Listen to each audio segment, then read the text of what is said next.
Olá pessoal, hoje nós vamos comentar sobre economia monetária. Primeiramente vamos falar sobre o assunto moeda. Então, o que significa para a gente uma espécie de conceito de moeda? Quando aplicada adequadamente, impulsiona os fluxos de produção e de renda. Porém, quando mal dirigida, pode conduzir à total destruição da ordem econômica.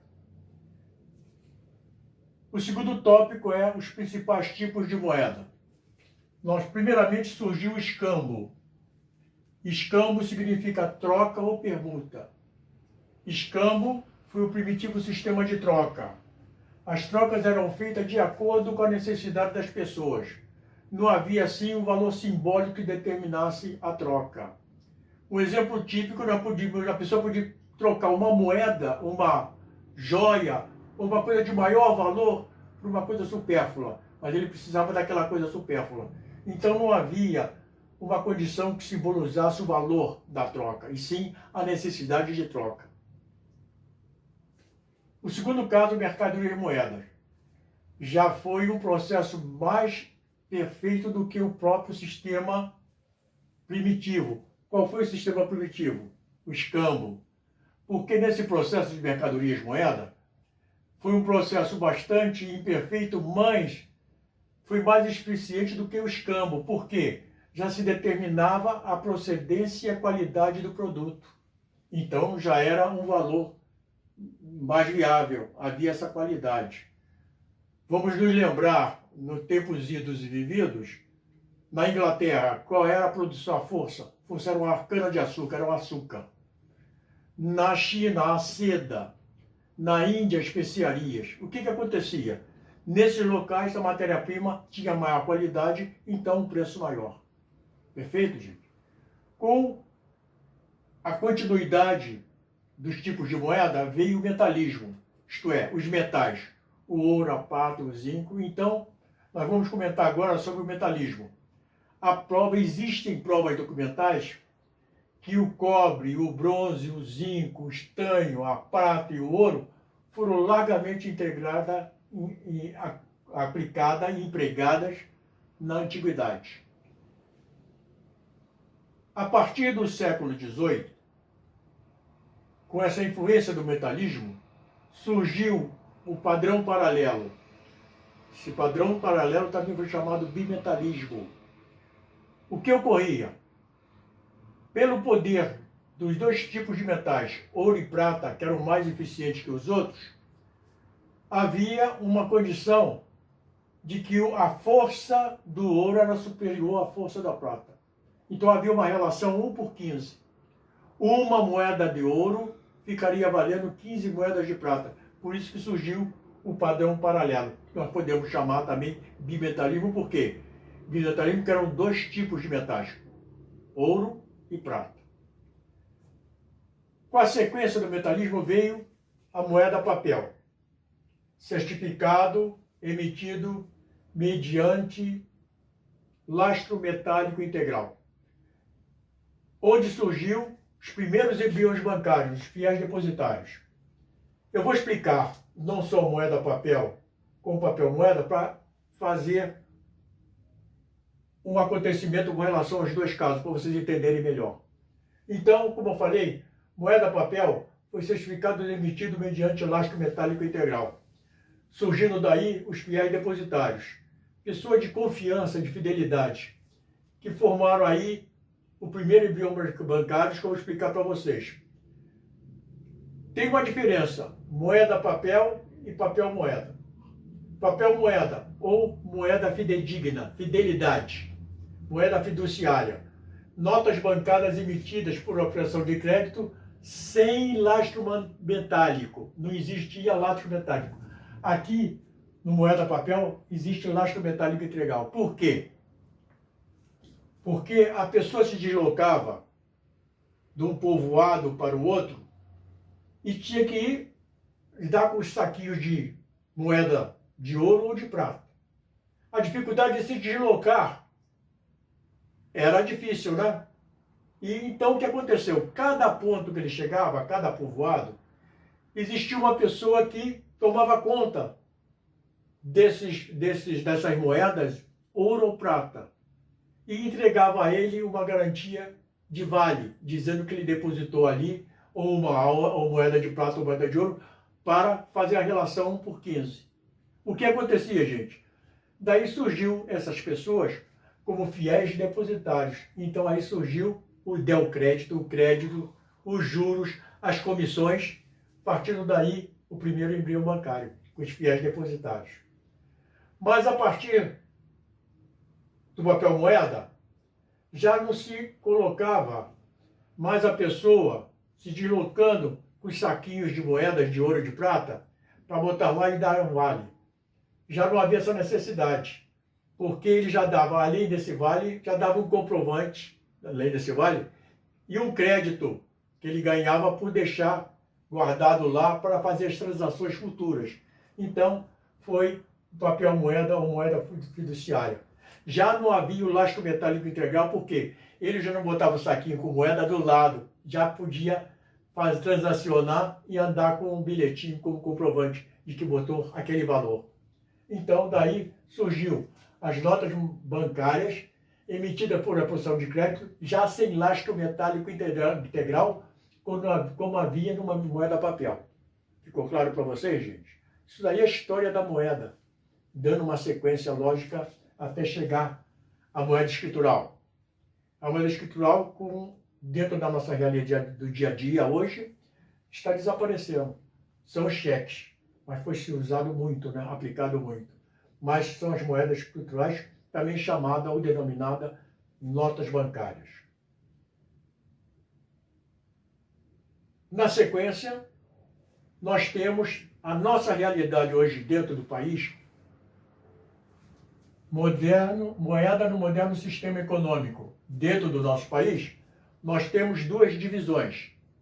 Moeda manual, que é o papel moeda, que é esse papel moeda aqui, que é a cédula que vocês têm hoje em dia, essas notinhas de R$100 que vocês têm guardado, é papel moeda, não é moeda papel. Moeda papel era aquele vale. Com o passar dos tempos, o papel moeda se tornou uma cédula, se tornou um cartão de crédito que vocês têm aí, se tornou um cartão de débito que vocês têm aí. Então, a partir daqui, moeda fiduciária. Então, nós temos a moeda manual, que é o papel moeda, que são as cédulas, os cartões de créditos, os cartões de débitos, e as moedas metálicas, ou as moedas divisionária ou de troco. Essas moedas de R$1, de 50 centavos, enfim, são as moedas metálicas.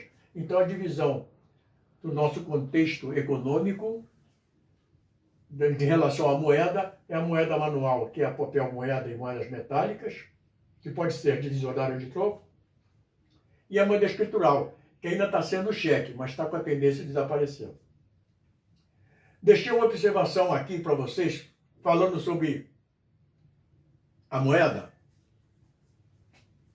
Uma das características que define a moeda é a homogeneidade, a divisibilidade e a facilidade do manuseio e transporte. Isso é uma das características primordiais da moeda. Deixo essa observação para vocês. Como eu estou falando, vocês vão guardar esse detalhe. Nós temos agora um outro tópico, que é a terceira parte das funções da moeda. Temos 3 características de funções. Instrumento de troca, primeiro. Instrumento para denominação comum de valores, segundo. Instrumento para reserva de valor, terceiro. Vamos comentar sobre o instrumento de troca. Por que é o instrumento de troca a moeda como função? Pelo seu poder liberatório, serve para atender a todas as comercializações realizadas pela ação econômica, realizada pelo sistema econômico. E a moeda, como instrumento de troca, serviu ou permitiu que a economia, como um todo, aumentasse a sua eficiência. Então, isso é importante vocês saberem. A moeda, como instrumento de troca, permitiu que a economia como um todo aumentasse a sua eficiência. Nós temos o segundo tópico, qual é? instrumento para a denominação comum de valores. O que significa isso?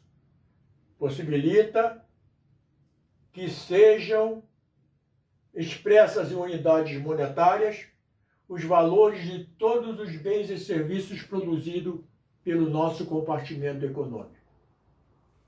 E a terceira característica, instrumento para a reserva de valor.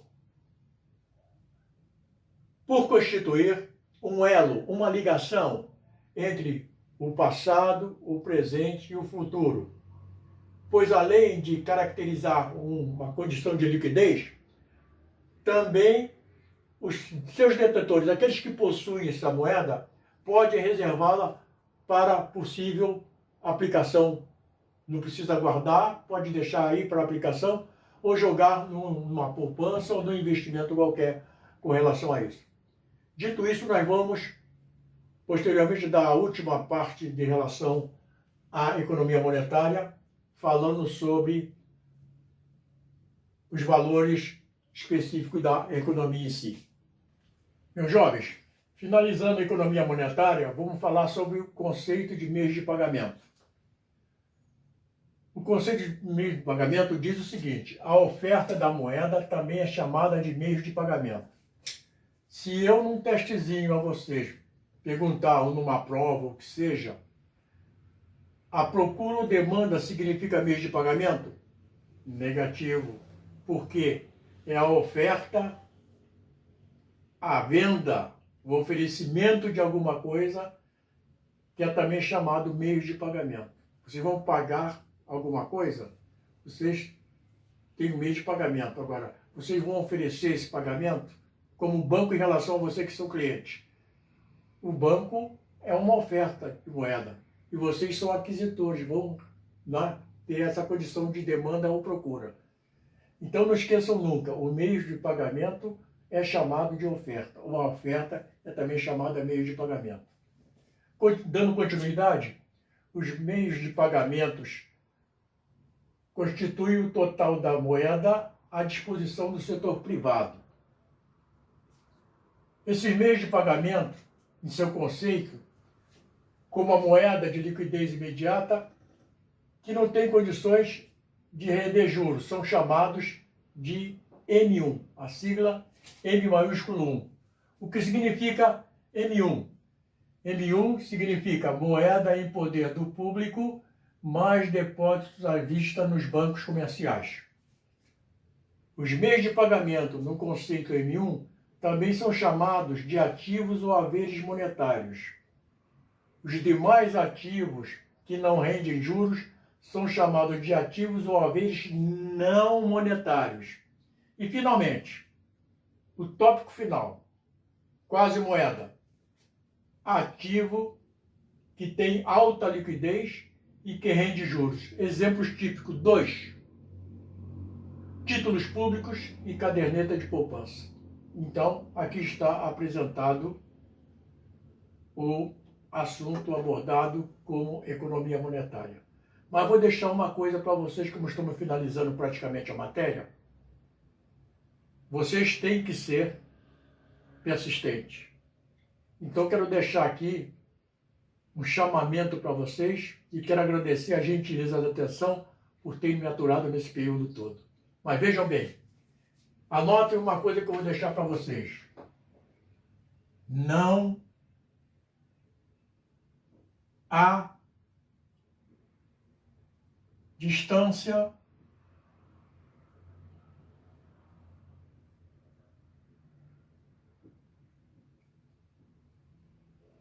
que se desfaça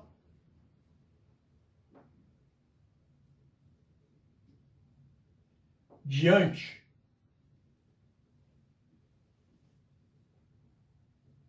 da persistência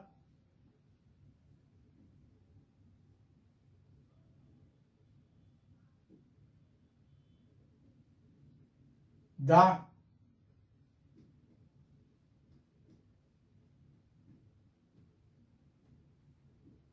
caminhada. Gente, êxito para vocês. Sejam sempre persistentes. Não há distância que se desfaça diante da persistência da caminhada. Vocês serão vitoriosos. Um abração para vocês. Obrigado.